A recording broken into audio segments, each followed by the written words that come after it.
So, an AVA is the American Viticultural Area System, was implemented in 1983, which really wasn't that long ago. So wines declaring an AVA on the label must be at least 85% in that area.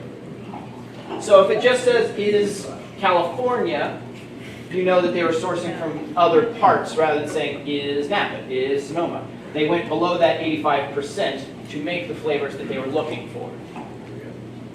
So the area where the grapes are grown for wine must be clearly distinguishable from its surrounding areas based on such things as the soil type, the climate, the elevation. That is what defines an AVA.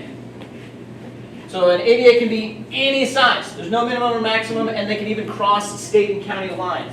The AVA is about the location, the style of the soil, the climate that it gets through. It's not about whose property is, who owns what. It sits as that is the AVA.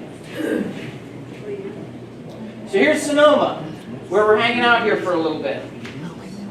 So Sonoma County has a diverse geographical area. It is home to more soil types than found in all of France. And there's a lot of soil types in France! And Sonoma has even more than that.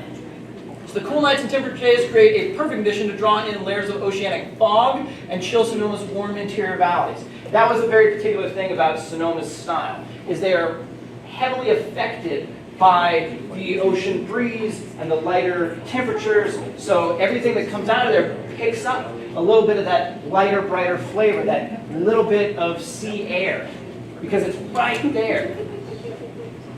Daytime temperatures average a comfortable 71 degrees, with the warmer summer days rarely topping 84. I was there while it was 112 here. So I was really happy to be there at the time. So the nighttime temperatures stay mostly in the 40s, meaning there's rarely frosts. Chardonnay, Pinot Noir, and Cab Sauv are the most farmed grapes in all of Sonoma, naturally. So a few noteworthy features that influence wine growing. Long before the vineyards covered the land, Sonoma was an inland sea. So it has a lot of that denser, rockier soil that it's working with. So the tectonic upheavals of the coastal plates created the present-day Mayacamas Mountains that form the eastern boundary of the county and created a soil structure in these areas defined by ash and lava. So it is really mineral-rich right near those mountains. Really hard to work, but really good if you get around there. So Sonoma County is located in the Pacific Ocean coastline with Russian River running throughout it. Sonoma County is heavily influenced by its close proximity to nearly 60 miles of Pacific coastline. So that coastline makes the biggest difference you can imagine. So here's the one that's coming around. Amici! Amici. So 100% Sauvignon Blanc. And Sauvignon Blanc is very different once you get outside of New Zealand. And it's even more particular once you're hanging out in California. Because that New Zealand style has a lot of minerality, a lot of gooseberry. It's very tart. Some people describe it as being like ammonia. Not unless you have to listen to stuff. Yeah, you know, people who don't like New Zealand Sauvignon Blanc often describe it as smelling like cat pee. But One of your favorites? Is that what you're trying to say? I don't know where they've been, what they've been hanging out with, but yeah. So you get into the California style, and it tends to be a little bit lighter, a little bit zestier.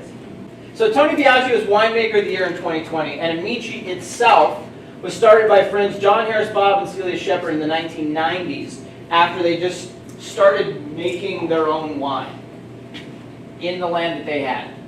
They were like, we've got some grapes here, let's make some wine out of it. And they made wine that was so well received and that they liked so much that the next year they managed to get the money together and start making it into a business. The power of friendship. Go figure. So the group is proud to be able to say that every wine in their portfolio has a history of 90 plus points across multiple vintages. So they make Olima, No Curfew, some of the higher end Amicis. So the Amicis they make in California, the Olimas they make with some of their holdings in France. So it's still them making it. Tony Biaggi goes between both, but they're using the space in France for that soil, that climate. So if you like what they do but prefer a little bit more of that French zest, you go for some Olima. And they do make some very good stuff. They have sparklings, rosés, awesome cabs. They're really good. This is, of course, what that looked like. We hung out in their aging room, and they challenged us with, oh, what vintage is that? What vintage is that? And they just wrapped the whole bottle, and they're like, go ahead, go ahead. One guy got every one of them right, and he was given a giant bottle of Amici that everyone had signed.